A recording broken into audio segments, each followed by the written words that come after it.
Hey, hi, my name is Bob Duncan. This is Fruit Trees and More Demonstration Orchard and Nursery. We're located near Sydney, just north of Victoria, on southeast Vancouver Island, British Columbia, Canada. Today I have some new information to share with you, and that is growing citrus in the ground, outside, totally unprotected, as if you were living in San Diego, California, instead of Canada. So behind me you can see a yuzu tree, which is a very hardy Japanese citrus. The fruit has very high value. It's much sought after.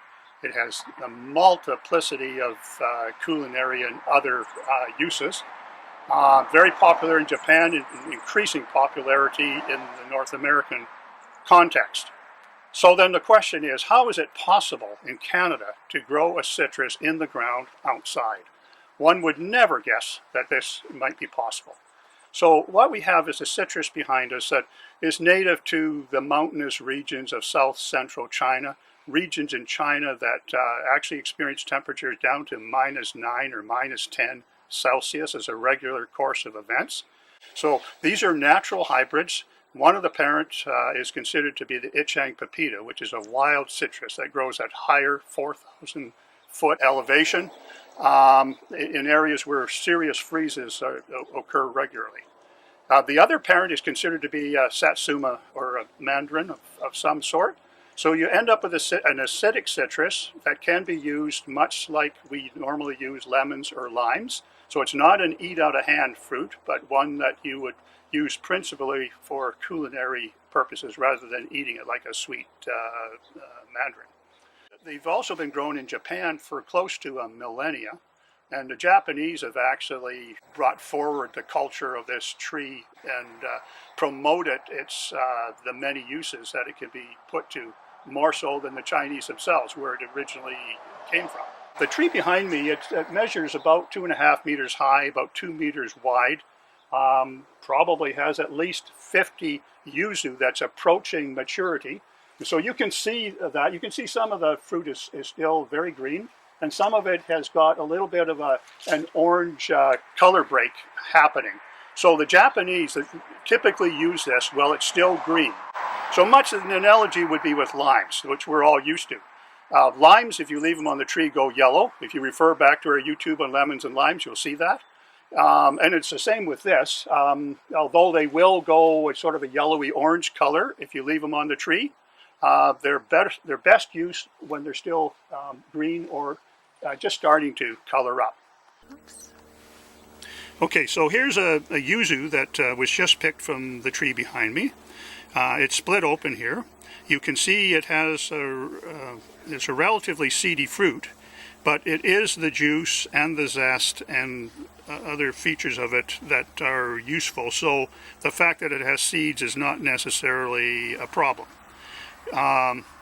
Below it here is the sister plant, the Sudachi, which is also an Ichang pepita satsuma hybrid, just the same as yuzu. In other words, the parentage of both of these is virtually the same. However, you see the fruit externally, it looks very similar, but internally the Sudachi actually tends to set almost seedless fruit.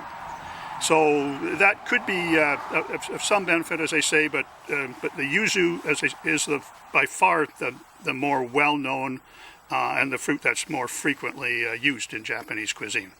The Sudachi grown here tends to be seedless or almost seedless, which is interesting. And I have found that this fruit, if you leave it on the tree and let it go orange, I can just about eat it like an orange. If you don't mind, if you're the kind of person that can eat a lemon straight out, you can probably eat a Sudachi straight out too.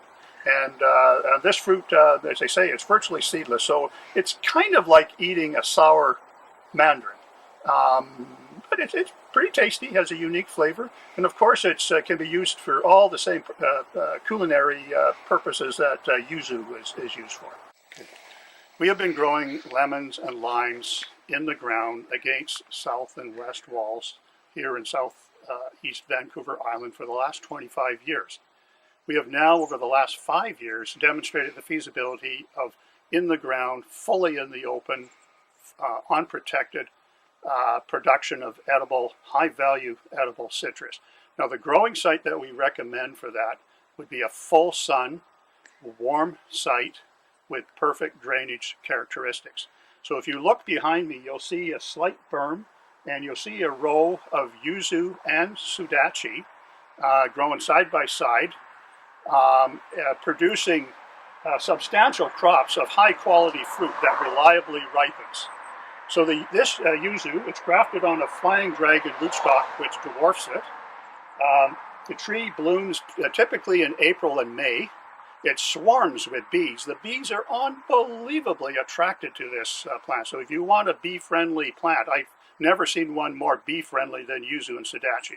They're just all over it, constantly, non-stop, for several weeks in a row.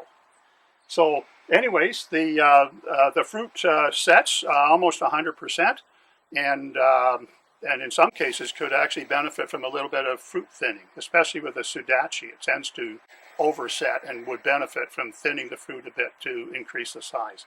With the Yuzu, so far, it seems to regulate its crop load and set good sized fruit without thinning. So the key feature that makes growing Yuzu and Sudachi in the open, unprotected, is their incredible hardiness and the early maturity of the fruit.